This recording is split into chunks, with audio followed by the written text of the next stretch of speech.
ảnh sắc nét hơn.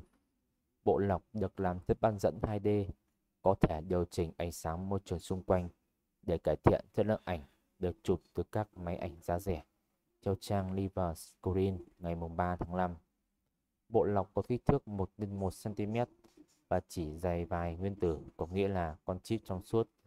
Mỗi pixel trong số 10.000 pixel trong bộ lọc là một tế bào thần kinh quang điện, tên gọi là được từ bảy nhóm nghiên cứu. Một bộ lọc chứa mở photo transition, linh kiện bán dẫn nhạy cảm với ánh sáng, trong suốt và một bộ điều biến tinh thể lỏng được kết nối với một loại điện cực.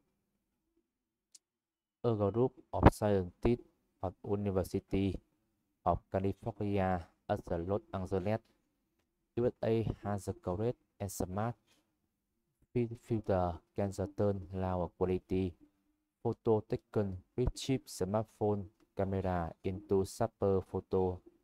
The filter emits from 2D semiconductor circuit added ambient light to the improve the quality of photo taken from low-cost camera, according to the light science and matrix. Ngoài việc cải thiện chất lượng hình ảnh của smartphone, công nghệ này cũng có thể được dùng trong hệ thống cảm biến và giám sát như trong xe tự hành, và phát hiện lỗi nhỏ trong các dây chuyền lắp ráp robot. Một thiết bị giá rẻ chỉ vài cm có thể cảm biến camera độ phân giải thấp thành camera siêu phân giải. Điều đó sẽ giúp mọi người tiếp cận với các cảm biến và hình ảnh có độ phân giải cao hơn. Đồng tác giả Ocean, giáo sư về kỹ thuật máy tính, tại cho biết thiết bị này được mô tả nghiên cứu được công bố trên tạp chí Nature.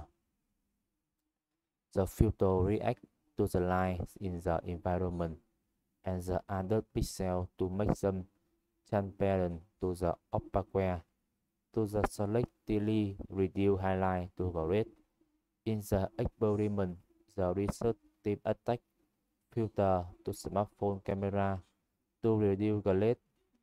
In the addition to improve